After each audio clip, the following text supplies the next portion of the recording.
Hello, everyone, and welcome to another episode of On the Rise with Candace Cordelia here with Broadway World. I am so excited to present to you one of the best actresses I feel who is in the game today. And she's her face looks like she's like, what? But I really mean that. I recently saw Gabby Beans in the production of JONAH in New York City. Wonderful play. You all should run to go see this while you can. And without further ado, Gabby Beans, welcome. Wow, what an intro. I'm speechless. Thank you so much. That is so incredibly kind. Thank you.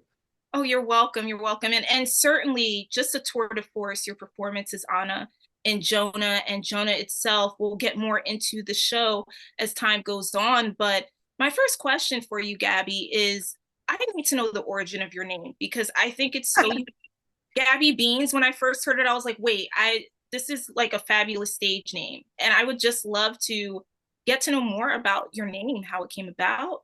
Wow. Yeah. So, I have to thank my parents. They're really so my full name is Gabrielle Ariana Beans. And so um I just my whole life I went by Gabby. And so when it came time to select a name for SAG, I thought Gabrielle Beans doesn't feel quite right, but Gabby Beans feels like that's who I am. I'm Gab. So it's actually funny that you should say it's a great stage name because uh, my first manager, who I am, love very much and who helped me a lot, when we first met, he said, you're a serious actor, and Gabby Beans is not the name of a serious actor. And I considered changing my name or like switching it up, but then I was like, you know what? No, it just feels right. That's just who I am, for better or for worse. So it makes me happy when people say they think it's memorable or something. I think Beans helps a lot. So thanks, Dad, for having the last name Beans. There you go. There you go. And I think you should keep it for as long as possible. Don't change it. Don't revert it back. That's Oh just my no, we're here. We're locked in now. just It's keep it. Gabby Beans till, Gabby Beans is no more. Amen. Amen. So I did some research on you, Gabby, and you have such an interesting background. I mean, one of the things that I learned is that you are an army brat. And I know for me growing up, and this might sound really weird, I always kind of romanticize the idea of two things: army brats and kids going to boarding school. So, and I don't know why, maybe it's because I wanted to be both of those things. Hmm. I would like to know more about your background traveling around as a child, how that informed yourself as an actor and really getting more into acting as time went on in that type of situation. Absolutely. I think that it's actually pretty common for actors to have sort of nomadic early life experiences, and I think that makes a lot of sense. I'll speak for myself. Moving around like every 2 years or so means that you learn to make friends quickly, you learn to adapt to new social situations really quickly, and you get a lot of different perspectives on the world and you meet a lot of different types of people. So I think that my background, having moved around a lot, definitely it created a rich sort of wellspring of different experiences and people I've come across, and also just understanding how to kind of slot into the situation easily, and you learn how to make people comfortable. So there's a lot of things that you learn as an army brat that I think helps in this industry. But I really enjoyed my childhood, like I New York City is like the only place where I don't feel restless. So I think that I have a lot of wanderlust, and yeah, so it's funny that you would romanticize being an army brat. That's hilarious. I think most people are like, "Are you okay?" You know what I mean? So this is like a novel and incredible experience for me to have this wow, yeah, like I was in barracks before, like, you know what I mean? But there's also like you get to have some really unique experiences. Like one story I can share is at one point my dad was running this school that trains like NATO forces basically in Germany. And so my summer job for like 2 years was working in the weapons of mass destruction department of this NATO school. So like I would prepare PowerPoints of gruesome wartime injuries so that international doctors could practice triaging people in mass casualty situations. So you get some like interesting experiences like that, you know? How old were you when this all took place? I was in high school, so I was like Oh, 14, 15. Yeah, another part of that job that was really fun is that you got to be pretend to be like a casualty in a mass casualty situation. So you get a card and it's like you are suffering from smoke inhalation or you have severe burns, and then you have to sort of enact that, and then the doctors come through and triage you. So anyway, the narratively rich experiences all around. absolutely. So that is fascinating. And thinking about that and also you moving around every 2 years, when did acting first come into your world and when did you decide that this was something you wanted to do? I mean, it was always sort of percolating in the background, this need to perform. I danced when I was younger, so I did ballet and tap and jazz and stuff, and I always enjoyed performing, and that kind of ended when I was in my early teens. And then I really got into like acting and like doing school plays and stuff more in late high school. Um, but when you come from a family where no one is professionally in the arts, the idea that that would be a career path is something that is just sort of um it seems untenable or something. So so it wasn't really until I entered the end of my undergraduate experience that I started to really seriously consider pursuing it as a career. And you went to Columbia and double majored in neuroscience, which is completely out of my depth, and theater. What was Yeah. that like juggling both of those completely different worlds? Um, in hindsight, I can say I appreciate it. It was a lot of work. And I don't, I basically didn't sleep for 4 years because there was no overlap between my theater classes and my neuroscience classes, and I was also pre-med.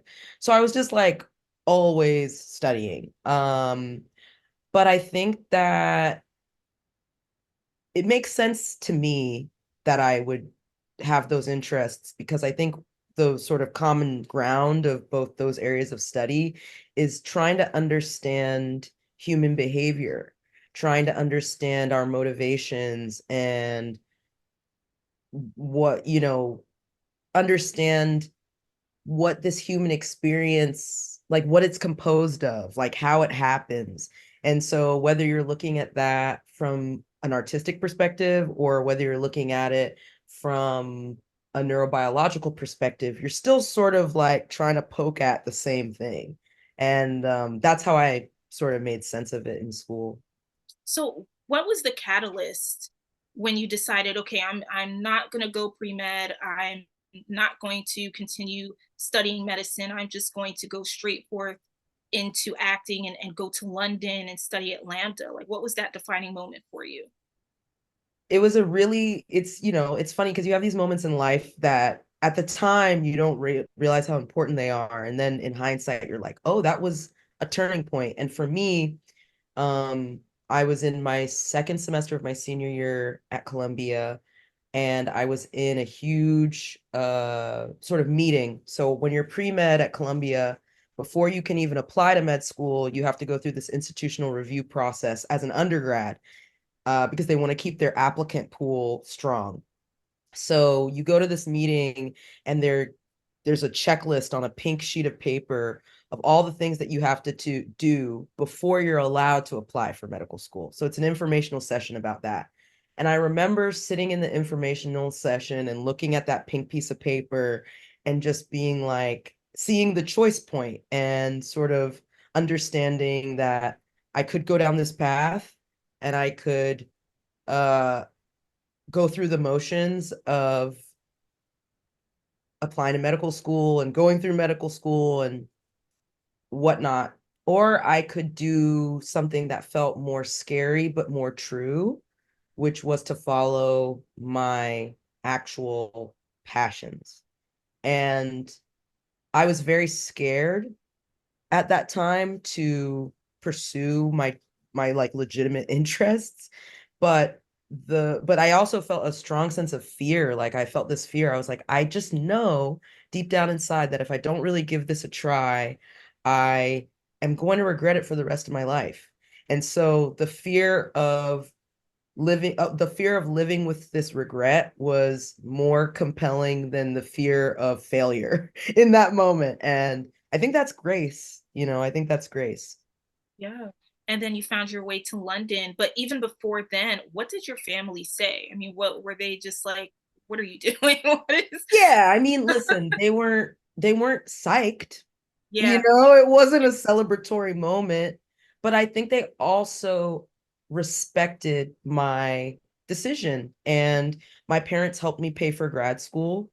And so they supported me even though, maybe emotionally, it took them some time to adjust to my decision in the ways that matter, they supported me. And I'm very, very grateful for that. Beautiful. That's beautiful. And I lived in London for a time, and Oh, it's one of sick. my favorite cities. So I'm and a lot of wonderful artists study there and come from London and then just ply their craft all over the world. What was that experience like studying at Lambda and really getting immersed in the culture of England and just being free and to do your thing while you were overseas?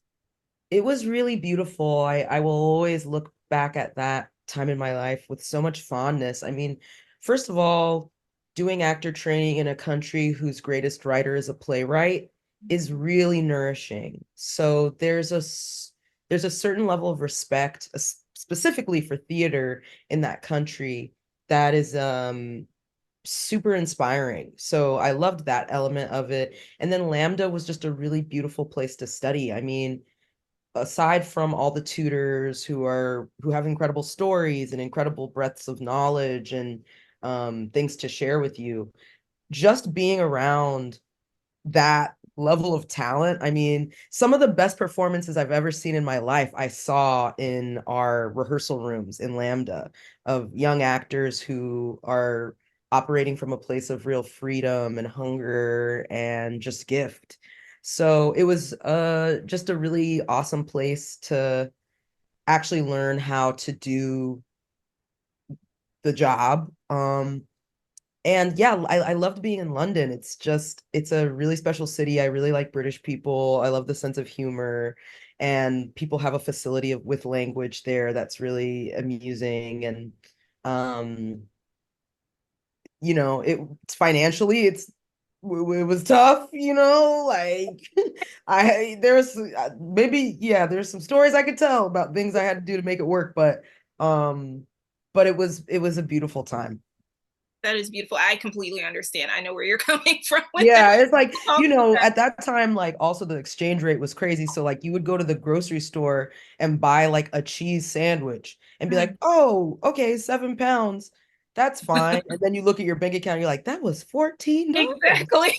That was $14 for that cheese sandwich. I can't do this. This Oh, cannot continue. I know. And people talk about New York. I mean, New York is expensive too, but Mhm. looking back, I'm like, yeah, they're both kind of on the same crazy plane. But like you said, you make do, you figure it Mhm. out, make it work. Mhm. And you look back at those times and you think that was an amazing experience. Wouldn't trade it for the Absolutely. world. So, Absolutely. Absolutely. so now, Tony nominated, fantastic for The Skin of Our Teeth, and you've been on television shows like Succession, which has been such a massive hit, and Ray Donovan, and now you're in JONAH. Um, I just saw it yesterday, and by the time this airs, it'll, saying that will be a little bit old, but I'm still unpacking it because there's a lot, as you know, there's a lot of themes. It's very heavy, and there were times where I was sitting in the audience and it just literally took my breath away. Like I had to really kind of just humble myself and ground myself a bit to the next scene. And there's a lot that goes on. The direction is absolutely phenomenal. I Hmm. love, I just love the direction and the performances as well. Hmm. I have to ask, when you first saw the script, you first read the words of Jonah, what were your first thoughts, going into the situation? Yeah, it's funny you would ask my first thoughts because I think like really what hit me when I read the script was not really conscious thought. It was more just a very profoundly large swelling of feeling. And it wasn't like an articulate feeling, it was just I felt moved to tears. And you read a lot of scripts and I can't say I've ever had a reaction to a piece the way I had a reaction to reading Jonah for the first time. So that was initially it. I was like, okay, well, something's definitely resonating here for me. There's a power in this in this writing. And then when I was thinking about doing it, having been asked to do it, I was I was just aware of what a challenge it would be. 100 minutes on stage, you don't leave the stage, you're dealing with multiple timelines, you're dealing with some very tender subject matter, you're dealing with a character that is navigating really difficult life circumstances. And so I was like, wow, this is a lot. I was like, I don't know if I can do this. Like I literally didn't know if I could, if I had the ability as an actor to do it. And whenever I have that feeling, I'm like, oh, that's what you need to do. Because you always want to be playing at the edge of your ability, or at least I do, because I think that's how you grow. And so I was very afraid, but I was also very excited. Wow. And I can understand because there, like you said, it's a lot for the audience. So I could only imagine as an actor going through the scenes. And like you said, it's nonstop. There are no intermissions. So your stamina has to be on point. Speaking of stamina, what was that like for you having to go night after night? And of course, you have more nights to follow, just back to back on stage, no breaks, just getting through it until the end.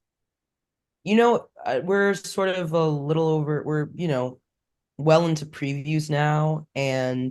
Um, and I'm really feeling a lot of relief because I think that this process, more than any other, uh, really requires a lot of faith. And I have to thank very, very, very strongly. I have to thank Danya and Rachel because I have had moments in this process where I was like, I just don't know if I can do this. This is just really difficult technically. And at every moment where I was having a little bit of doubt or a little confusion, they were like, we completely believe in you. We have no worry. We know that you're going to be able to do this. And having that support and having that faith really made a world of a difference, as well as just both of them being brilliant artists and um just amazing people. So now that we've gotten our reps in, I feel like my feet are underneath me and I'm starting to really find the joy and the play in the piece. But initially it was hard, like we were in previews, we were really still working it out. And I think that this piece is really like emotionally athletic. And like anything that's athletic, you just have to practice it. And you have to be able to have certain parts of it be unconscious. So the parts that you are conscious for and that you have to exert effort with, you can be fully focused on. So it was just about sort of getting that agility together. It's profound. It's very profound, but I like the way you explained it. And Mm. everyone, there's only four of you as the main characters. Everyone just phenomenal, pulled their Yeah. weight.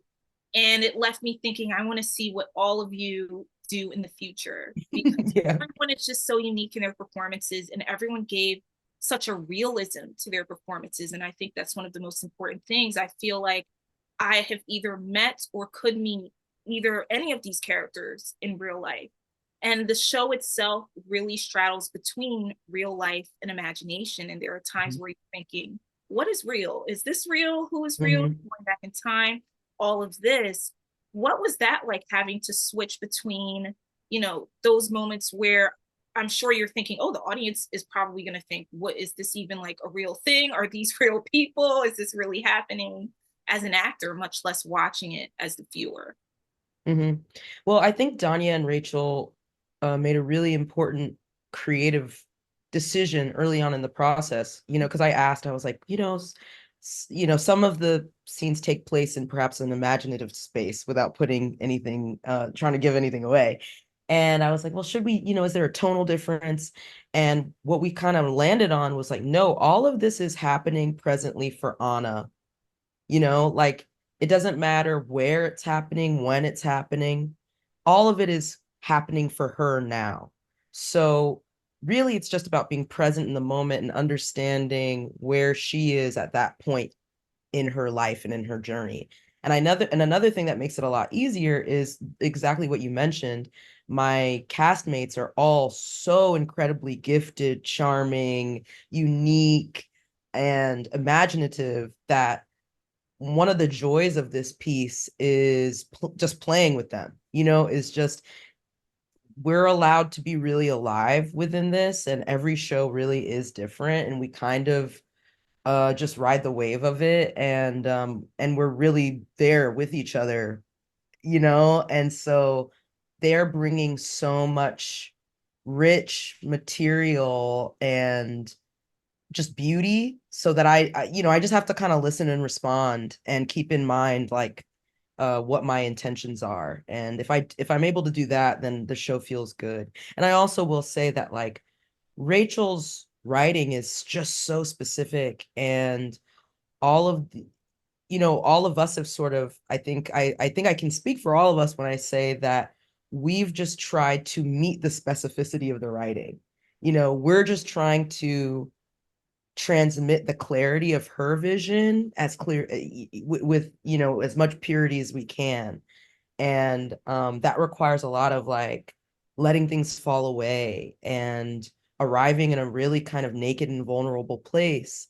But it's also very rewarding, because when the play is moving the way it wants to move, that something, like, really real and special is happening, and you can feel in the audience that it's landing. There's some moments in this play where I feel an energy in the theater that I have never felt in any project, as a as a viewer or as a performer. And so I feel very lucky to be able to be part of a piece that can do that for people. Absolutely. And I know exactly what you're talking about, because there really are moments where I wasn't lying. It really takes your breath away. You could hear a pin drop. Hmm. And some parts, for sure, awkward, because you're sitting among strangers. So it's like Yeah. we're going through this ride together, but there's, Imagine how I feel. No, I'm joking. I'm joking. I'm joking. I'm joking. I'm joking. I'm loving it. yeah, as you should. And but there's still that sense of respect. It's like we all are going through the journey together, no matter how awkward or tense it gets. And at the end, Mhm. it's like it was worth the ride. Like that Thank you. and we'll never get that experience again. But I feel like that's the beauty of it, and the beauty of Mhm. it as well, and Mhm.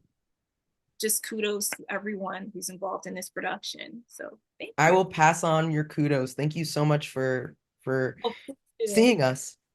oh, of course, of course. And I wanted to add, because I was telling one of my friends this last night. He couldn't come with me, but he loves Timothy Chalamet. I love Mhm. Tim, and I don't want to mispronounce. Hagen, As soon as he came out, I was like, "You remind me of Timothy Chalamet." So South Florida Chalamet. Here we go. I was like, I wonder if he gets that a lot, but it's a compliment. I was like, he just is giving me that Timothy Chalamet vibe. It was Young cool. Prince, Young Yeah, Prince. I mean, what can you say? He looks like an angel. He absolutely. Surely. moves like, the wind. Yeah. No, Hagen is a really, really, really special performer, and we're so lucky to have him. He's so charming. I love it. I And I love think it. it's the hair. I think a lot of it has to do with the hair. It is the hair too, though, but it's The also, hair and the cheekbones. Yeah. yes, the eyes, but also how he moves, just his Yes. movement, Yes. and being very aware of space, and that's a skill that, I mean, it can be taught, but for him, everything just looks seamless. Everyone just seemed very comfortable in the space and their characters and what you all were doing. Yeah, I can't stress enough how gifted and giving. I mean, I should say, like, this is a very feminine play. It's weird because it's me and three dudes, but it's a feminine play. It's about, it's about Anna, who is a woman, her imaginative space, her relationship to her body, her relationship to her autonomy, and all of the men in this play respect that deeply, and they understand what the assignment is. And the assignment is to tell Anna's story. And they have made space for that to be at the forefront. And I'm very grateful for that. They're just wonderful, wonderful people. It's lovely to hear. That's so great. And all of that comes through in the show and Mhm. shines just so brightly. What's next? I know JONAH has some time to go, thankfully, and you'll be at the Laura Pels Theater for some time, which is absolutely amazing. But after JONAH, or even in between, I mean, what else do you have in the works that people can check out from Broadway World and beyond? Absolutely. So I'm gonna be on an Apple TV show called Presumed Innocent, and that's gonna be coming out, I think, sometime the summer of this year. Um, that's I'm really excited to see how that turns out. I play a lawyer. I have a very severe Bob, but it's kind of a psychological thriller. Um, and yeah, so check that out. And then beyond that, who knows? I mean, last year we had a lot of really important strike activity, which meant that a lot of things were kind of on hold, but things are starting up again, so who knows? Lovely, lovely. And it seems you're very drawn to dramas, thrillers, just heavy material. So can we see you possibly getting into comedy or animation or Candace, I would love to do comedy. I I you? Listen, I love to laugh. I love to laugh. I love to make people laugh. Definitely after this, I hope it's a comedic Would love to role. see it. Would love to Um, see it. but Yeah, no, I love comedy. I mean, Skin of Our Teeth was a comedy, true. and Yes. I did a part at the end of last year that was definitely more comedic, and I feel very, very comfortable, even more comfortable doing stuff that's just straight up funny. But I think things come into your life for a reason, and this came into my life for a reason, and the reason is still revealing itself every day. But um I'm really just honored to be part of it, and ultimately I just want to do meaningful work. So, so to be able to do that right now is like the, fulfillment of what I want in life. And so I'm very happy. That's so great to hear, Gabby. And my last question for you, because I know that you are also a writer, what would you like to do next in that field? Yeah, let's see.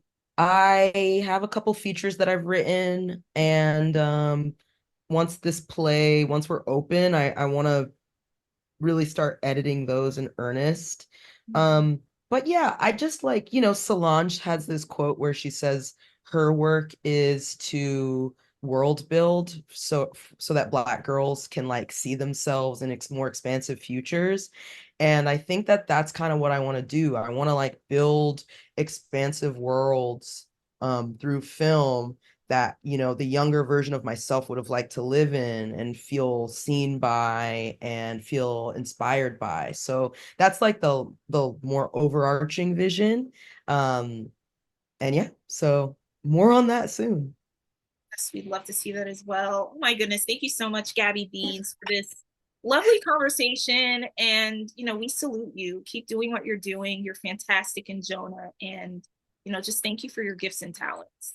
Thank you for getting the word out for the show. See JONAH, everybody. Yes, Come see everyone. about us. Yes, go see about everyone in JONAH. Thank you so much for watching this episode of On the Rise with Candace Cordelia. And please do check out more of Gabby Beans with her website, her social media, and all of her upcoming projects. Once again, thank you for watching, and we'll see you next time.